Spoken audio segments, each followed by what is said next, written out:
Ketertarikan masyarakat menggunakan kendaraan listrik kian meningkat. Karena itu, tidak menutup kemungkinan warga akan memilih kendaraan listrik untuk mudik Lebaran 2023, mengingat biaya operasionalnya jauh lebih murah dibanding kendaraan konvensional. Penggunaan kendaraan listrik ini pun harus diikuti dengan infrastruktur pendukung, yakni stasiun pengisian kendaraan listrik umum atau SPKLU. Berangkat dari Jakarta, SPKLU terdekat baru tersedia di res area kilometer 207A Jalan Tol Palimanan-Kanci. Jelang mudik 2023, stasiun pengisian kendaraan listrik umum telah tersedia di jalur Trans Jawa. Dan untuk di jalur Jakarta-Semarang sudah ada 2 SPKLU yang terletak di res area 207 dan juga 379. Tetapi untuk di 2 daerah ini baru ada untuk pengisian kendaraan listrik jenis tertentu saja. Di res area KM 207A, tersedia SPKLU hasil kerjasama PLN dengan sebuah pabrikan kendaraan listrik. Di lokasi ini, warga dapat mengisi kendaraan dengan fast charging. Hanya ada 1 mesin pengisian listrik dengan 2 kabel cas. Setiap kabel dapat mengeluarkan daya maksimal hingga 75.000 kWh. Adapun lama pengecasan di stasiun ini berbeda-beda, tergantung pada kapasitas maksimal kendaraan listrik yang digunakan dan sisa listrik di mobil yang masih tersedia. Meski demikian, rata-rata pengendara hanya membutuhkan waktu pengecasan 1 hingga 1,5 jam di SPKLU tersebut. Jika SPKLU res area KM 207 sedang penuh, ada alternatif lain. Pengendara bisa keluar melalui gerbang tol di kilometer 233 menuju kota Cirebon. Sementara itu, di kota Cirebon ada 4 lokasi pengisian daya kendaraan listrik. Benny adalah salah satu pengguna kendaraan listrik yang lumayan sering pergi keluar kota menggunakan mobil listrik. Meski biasanya mengisi daya kendaraan di SPKLU KM 207, siang itu ia memilih lokasi lain, yaitu kantor UP3 Cirebon.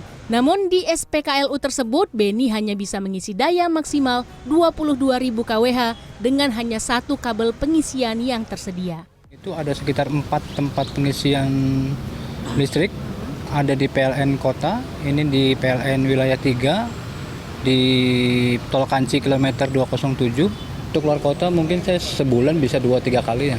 Yang tipe ini bisa 550-an. Sekali ngecas? Iya. Catatannya ya diperbanyak ya untuk SPKLU-nya. Maksudnya setahu saya selama ini orang kan masih takut untuk beli mobil listrik karena ketersediaan SPKLU-nya yang masih kurang banyak. Baik di SPKLU res area maupun di kantor PLN, pengisian daya kendaraan dilakukan dengan cara yang sama. Sebelum mencolokkan kabel pengisian ke mobil, pengguna harus memindai barcode pada alat pengisian melalui aplikasi SPKLU PLN. Selain itu, pengguna harus menentukan daya yang diinginkan. Pembayaran juga dilakukan di aplikasi tersebut dengan memotong saldo yang ada. SPKLU KM 207 dan PLN Cirebon hanya salah satu pilihan.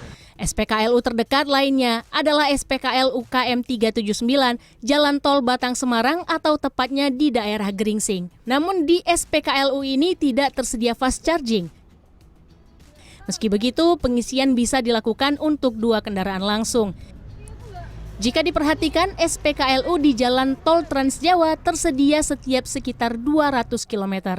Kepala Res Area 207, Dedi Sutikno mengatakan, rencana penambahan SPKLU sudah ada, tetapi belum diketahui waktu dan lokasinya. Untuk rencana ke depannya, kita dapat informasi memang akan ada. Sementara ini kurang lebih yang ada itu jaraknya kurang lebih 200 sampai 300 km itu baru ada. Tapi ke depannya mungkin sempit lagi, nggak nyampe 200 km. Jadi kemungkinan 100 km. Hanya ada 2 SPKLU di Jalan Tol Jakarta hingga Semarang. Namun, jika tujuan akhir Anda masih jauh, pengendara masih bisa mengisi daya kendaraan di res area KM 519A Jalan Tol Solongawi. Untuk jalur ke Jakarta, pengendara bisa menemukan SPKLU di res area kilometer yang sama di jalur sebaliknya. Tim Liputan CNN Indonesia.